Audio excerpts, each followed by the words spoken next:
Former gang leaders, what made you realize it wasn't the life for you? I was 18 when I met Mary Soul. During that time, I was a gang leader with the Latin Kings. Mary Soul was a church girl. My grandmother dragged me to Sunday Mass, and when I saw her, to me, it was love at first sight. I asked my cousin, who was a friend of hers, if he could introduce us, but he refused. He didn't want me to mess with her.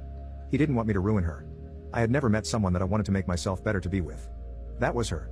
When I found out that she was going to church almost every day, I hung out by the steps, talking to her. I always walked her to and from church. She made me feel like there was more to the Latin Kings. One thing led to another, and we ended up going on a date. I felt great. For a year, I pushed myself away from the gang life, got my GED, became a regular churchgoer, and was thinking about the future when I got unintentionally pulled back in. I was at a store and ran into someone that I used to have problems with. They were running their mouths and I tried to ignore it, I swear I did. I just let them talk and I walked away, but then I got stabbed in the shoulder blade. The pain hadn't hit yet, and I lost my mind. I beat the hell out of them. I got arrested, and suddenly, it was like the crap I did to make my life better vanished.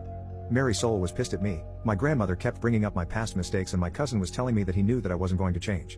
My public defender saw me trying to better myself and by the grace of God, got me off after a month in lockup. Despite being angry with me, Mary Soul did visit me almost daily.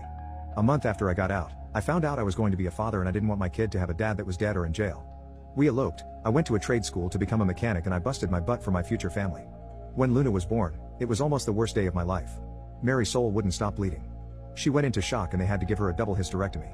She was in the hospital for months and Luna became my world. I wanted her life to be the best. I wanted to give her the world. When Mary Soul was released, I promised her that our daughter will have a life far better than ours, and for years I kept that promise. I saved enough money to move us to the suburbs, became homeowners. I was a Girl Scout leader, if you could believe that. I made sure Luna went to private school, made sure she knew how to defend herself, and always made sure I was the perfect husband.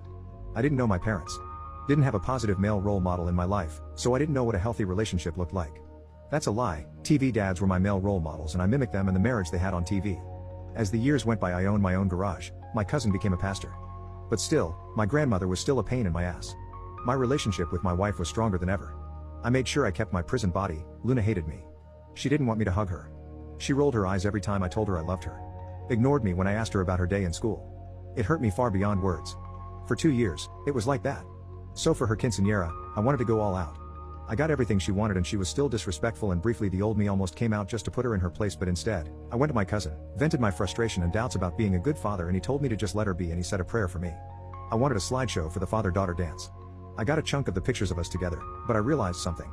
I didn't have any recent pictures of us. She didn't want to take any. The last time I had pictures of her and I smiling with me was on her 13th birthday, and those were on my daughter's broken tablet. I took that tablet, went to a repair shop and asked for it to be fixed. I didn't care about the cost. I needed that tablet fixed. After a day and $300,